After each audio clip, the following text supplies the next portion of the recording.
अस्सलाम वालेकुम बच्चों। बेटे आज हम क्वेश्चन नंबर 3 की बात करेंगे।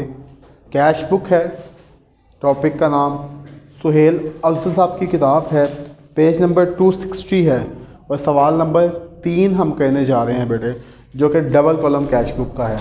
डबल कॉलम कैश बुक की बात करेंगे बेटे। हमने कहा था डबल कॉलम कैश बुक ऐसी कैश बुक होती है जिसमें अमाउंट के 2 कॉलम होते हैं, एक कॉलम कैश का और एक कॉलम बैंक का होता है। तो बेटा एक कॉलम कैश का है और एक कॉलम बैंक का, मतलब date, particulars, ledger folio, voucher number, cash rupees, bank rupees. Date, particulars, ledger folio, voucher number, cash rupees और बैंक रुपीज़। डेबिट साइड पे भी यही कॉलम है और क्रेडिट साइड पे भी यही कॉलम है जी। देखिए 2015 सितंबर 1 कैश बैलेंस।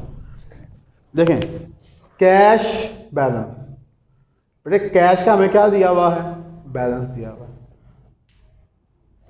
सितंबर किस डेट पे है बेटे? ये सितंबर 1 पे। तो देखिए सितंबर 1 शुरू है कि आखिर है? ये शुरू है, स्टार्ट की बात हो रही है, at the start of the month.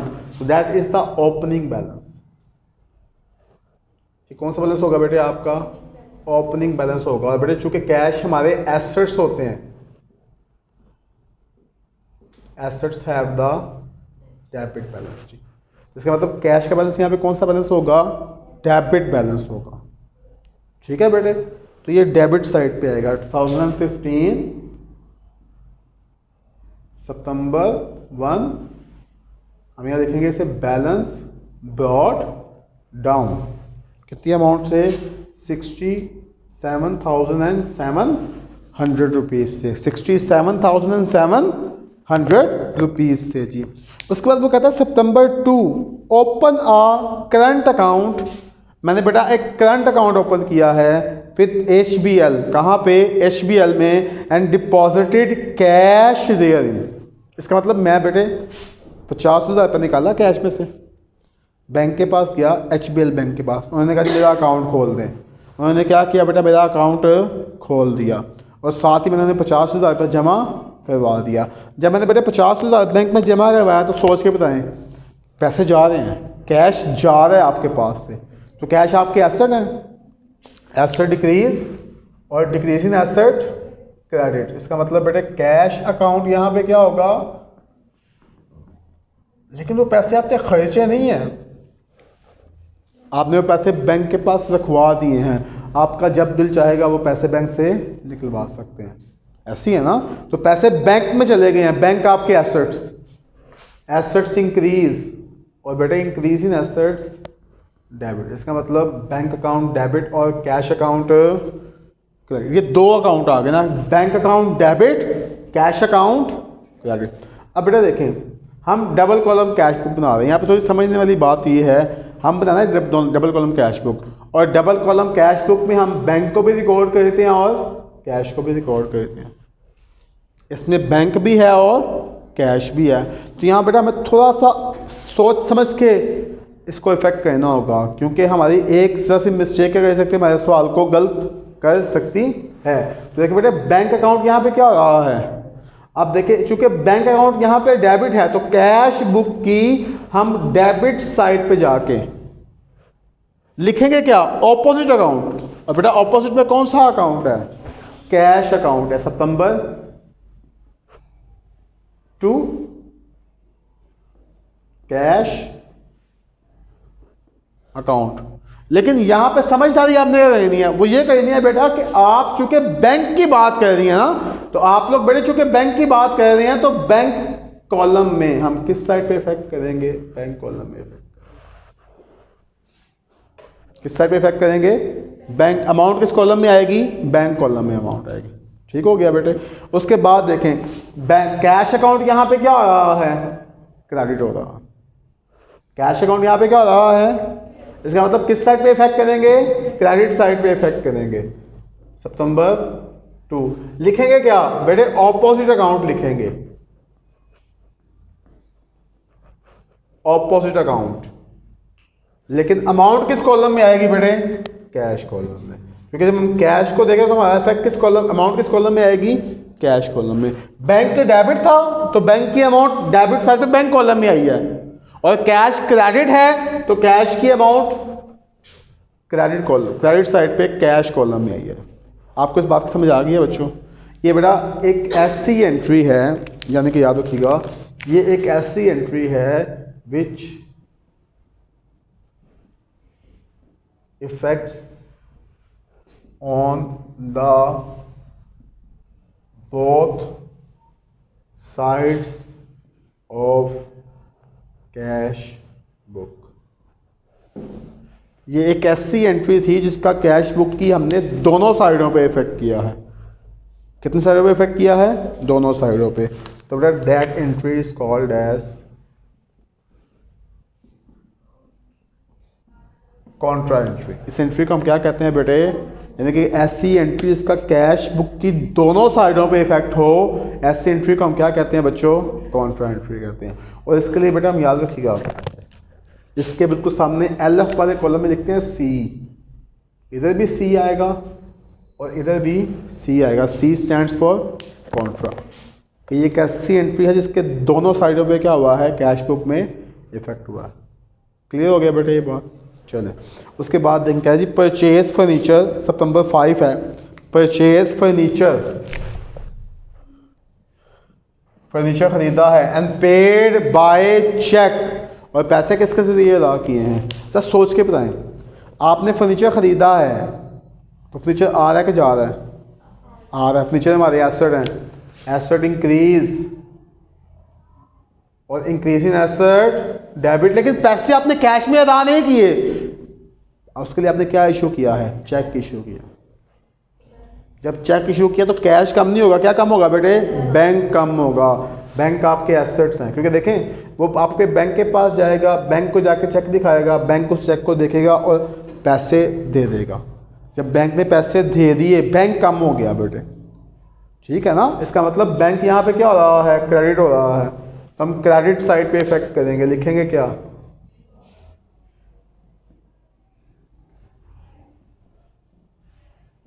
Furniture account. कितनी अमाउंट से? 4500 रुपीज़ से, 4500 रुपये से, 4500 रुपीज़ से। उसके बाद वो कहता है कैश सेल्स, चीज़ें बेची हैं कैश पे। जब चीज़ें बेची हैं कैश पे, सोचिए कैश आ रहा है कि जा रहा है?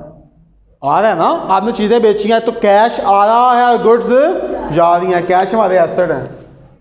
सितंबर 6, कैश हमारे assets, assets increase, increase in assets debit. कितनी अमाउंट से?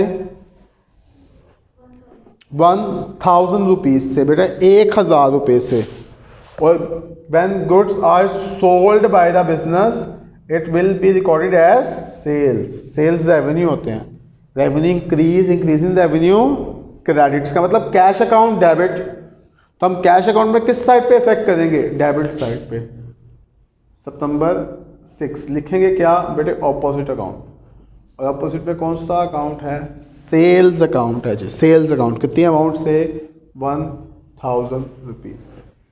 उसके बाद वो कहता है सितंबर 10 रिसीव फ्रॉम शुएब। हमने बेटा वसूल किया शुएब से कैश ₹500, कैश 500 रुपये। एंड आ चेक, और एक चेक फॉर ₹3000। कितने का? 3000 रुपये का। इसका मतलब कैश वसूल किया 500 और चेक कितने का वसूल किया बेटे? 3000 रुपये का। And deposited the cheque into bank. इसका मतलब जमा क्या करवाया बैंक में? सिर्फ बैंक में क्या जमा करवाया है? चेक जमा करवाया। इसने कैश पकड़ा और बोझे में डाल दिया, जेब में डाल दिया, गले में डाल दिया, ठीक है? और चेक कहाँ भिजवा दिया है? बैंक के पास। अब आपसे यहाँ पे सोच के बताएं, आपने बेटा जब उससे कैश रिसीव किया है और कैश आपने अपने पास रख लिया है, बैंक के पास नहीं भिजवाया, तो बेटा कैश, कैश हमारे asset, asset increase, increase in asset debit. कितनी अमाउंट से? 500 रुपये से। और बेटा पैसे, और जो चेक था वो कहाँ जमा करवा दिया है? बैंक में। तो बैंक आपके asset, asset increase, increase in asset debit. अब ये कैश और बैंक रिसीव किससे किया था बेटे? हम लोगों ने सुहेल से। इसका मतलब सुहेल अकाउंट क्रेडिट। तो बेटा cash account debit, bank account debit और सुहेल अकाउंट। अब देखिए कैश भी डेबिट है और बैंक भी, तो बेटा कैश बुक की किस साइड पे इफेक्ट करेंगे हम? डेबिट साइड पे। सितंबर 10 लिखेंगे क्या? सुहेल। देखिए कैश में कैश की अमाउंट आएगी 500 और बैंक में बैंक की अमाउंट आएगी 3000। ठीक हो जी? जी शुएब, SHOAIB, शुएब जी। उसके बाद देखें बेटे वो क्या कहता है, फिर वो कहता है परचेज गुड्स, चीज़ें खरीदी हैं, एंड पेड बाय चेक, और पैसे किस में अदा किए हैं आपने? चेक के ज़रिए अदा किए हैं। जब आपने चीज़ें खरीदी हैं बेटे, अकाउंटिंग कहती है when goods are bought by the business it will be recorded as purchases. Purchases बेटे आपके एक्सपेंस हैं, expense increase, increase in expense debit,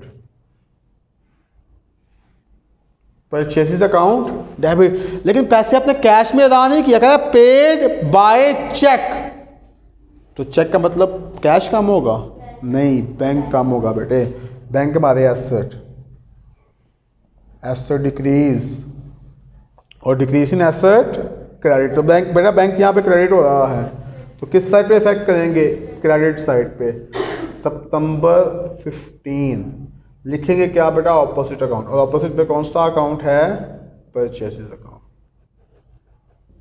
कितनी अमाउंट से बेटा, कितनी अमाउंट है इसकी? 5800, 5800 रुपये। अच्छा उसके फ़ौरन बाद देखें वो क्या कह रहा है, फिर कह रहा है रिसीव कैश, कैश वसूल किया है एज कमीशन, किसके तौर पे? जब बेटा आपने पैसे वसूल किया, सोच के बताया पैसे आ रहे हैं कि जा रहे हैं? आ रहे हैं, कैश आ रहा है, कैश हमारे एसेट हैं, asset increase, increase in asset debit. और बेटा commission receive, rent receive, discount receive, interest receive, revenue होते हैं, रेवेन्यू होते हैं ना, रेवेन्यू इंक्रीज, और बेटा इंक्रीज इन रेवेन्यू क्रेडिट। कितनी अमाउंट से? 600 रुपीज़ से, 600 रुपये से। इसका मतलब मेरे बच्चों कैश अकाउंट डेबिट सितंबर 20,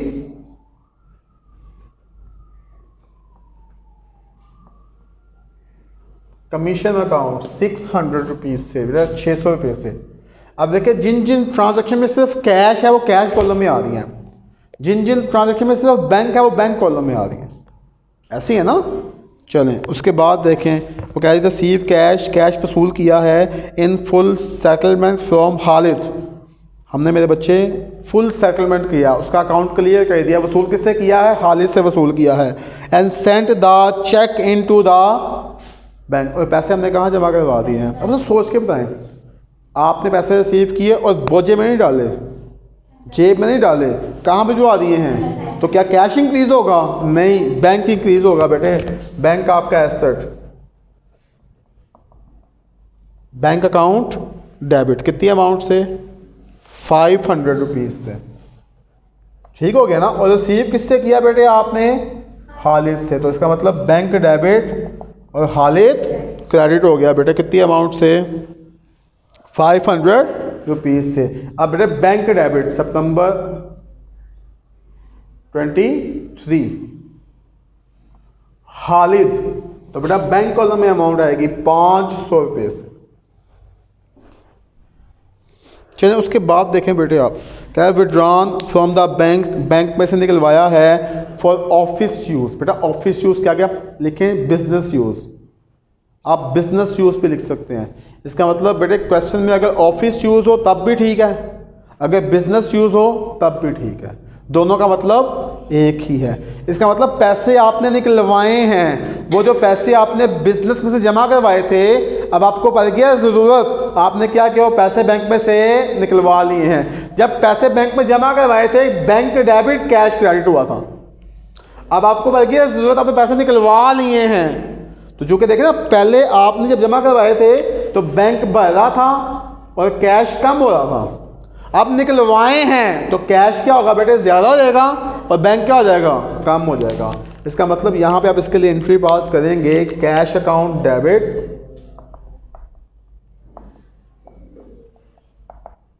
और bank account credit, cash account debit और बैंक अकाउंट बेटा कैश की अमाउंट बढ़ रही है, ज़्यादा हो रही है और बैंक की अमाउंट कम हो रही है।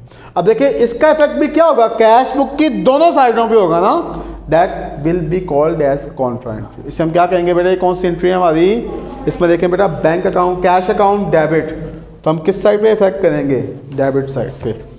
लिखेंगे क्या, ऑपोजिट अकाउंट सितंबर 29,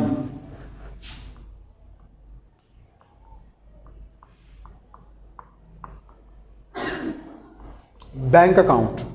तो बेटा अब देखिए चूंकि कैश की बात हो रही है तो कैश वाले कॉलम में अमाउंट आएगी, कितनी अमाउंट से, 5,000 रुपये से, ठीक हो गया। और बेटा देखिए बैंक अकाउंट क्रेडिट हो रहा है तो किस साइड पे इफेक्ट करेंगे, क्रेडिट साइड पे इफेक्ट करेंगे। लिखेंगे क्या, ऑपोजिट अकाउंट सितंबर 29, और अपोजिट में कौन सा अकाउंट है, कैश अकाउंट। तो बेटा बैंक कॉलम में अमाउंट आई कितनी, 5,000। अब देखें ये भी कॉन्ट्रा एंट्री है हमारी, तो इसके लिए भी हमने यहाँ पे देखें लिखा है सी, और इधर भी हमने क्या लिखेंगे बेटे यहाँ पे सी फॉर कॉन्ट्रा एंट्री। देखो उसके बाद कह रहा है पेड सैलरीज, क्या पे किया हम लोगों ने, salaries paid, rent paid, commission paid, interest paid, expense है बेटे हमारे। एक्सपेंस का असूल ये है कि हम एक्सपेंस को रिकॉर्ड करेंगे तो एक्सपेंस की अमाउंट इंक्रीज होगी, एक्सपेंस इंक्रीज होंगे ना, expense increase in expense debit, और जब पैसे अदा किए कैश जाएंगे, कैश आपके asset, asset decrease in asset credit. इसका कैश अकाउंट यहाँ पे क्रेडिट हो रहा है तो हम किस साइड पे इफेक्ट करेंगे, क्रेडिट साइड पे। सितंबर 30,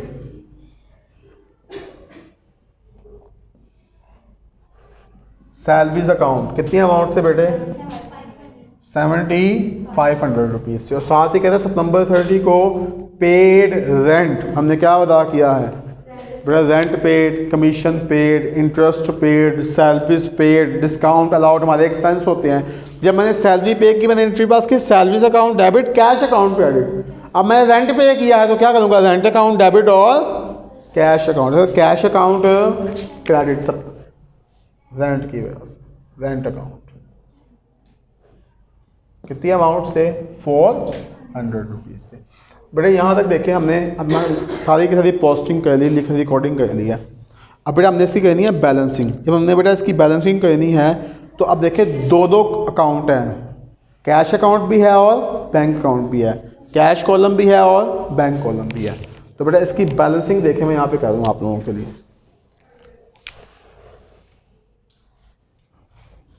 एक बेटे कैश है और एक बैंक है, एक उसकी डेबिट साइड है और एक उसकी, अब देखें कैश की डेबिट साइड का टोटल करें, हाँ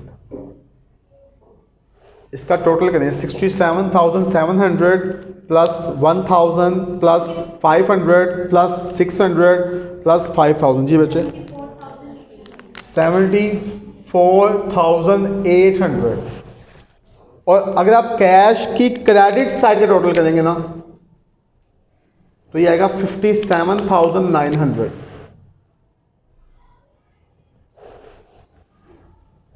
ऐसी है बेटे।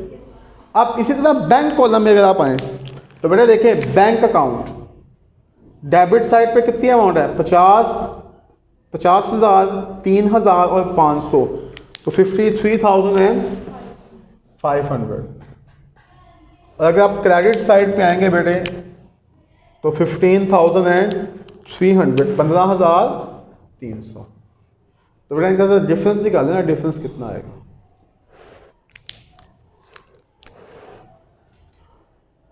बैलेंस कितना आएगा बेटा इसका,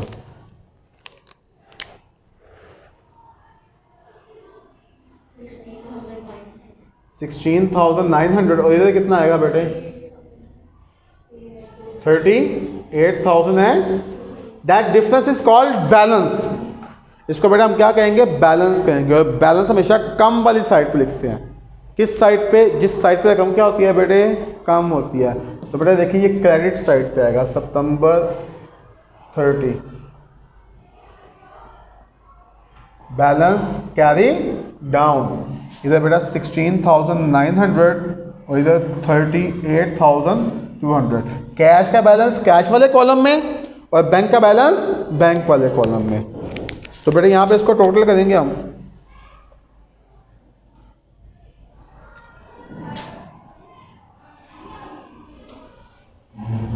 जब आप टोटल करेंगे बेटा इसको तो देखें टोटल आएगा 74,800 और इधर बेटे आएगा 53,500 और इधर भी कितना आएगा जी 53,500। इसको बेटे हम आगे ट्रांसफ़र करेंगे। सितंबर के बाद नेक्स्ट मंथ कौन सा आता है? अक्टूबर का। अक्टूबर का बेटे तो 2015 अक्टूबर 1 बैलेंस ब्रॉट डाउन। तो कैश में आएगा जी 16,900 और बैंक में आएगा 38,200। बेटा आपकी आसानी के लिए बता दूं मैं आप लोगों को, वो तमाम ट्रांजैक्शन जिनमें सिर्फ कैश इन्वॉल्व है मैंने वो ब्लू से लिखी हैं, इनमें सिर्फ कैश है। वो तमाम ट्रांजैक्शन जिनमें सिर्फ बैंक है वो मैंने ब्लैक से लिखी हैं देखें। और वो तमाम ट्रांजैक्शन जिनमें कैश और बैंक दोनों आ रहे हैं बेटे वो मैंने ब्लैक से भी मतलब रेड से लिखी हैं जी। ठीक है बेटे, यहाँ तक कि मसला है। अल्लाह ताला बेटे हम सबको आसानियाँ दे और दूसरों के लिए आसानियाँ पैदा करने की तौफीक अता फरमाए जी। अल्लाह हाफ़िज़।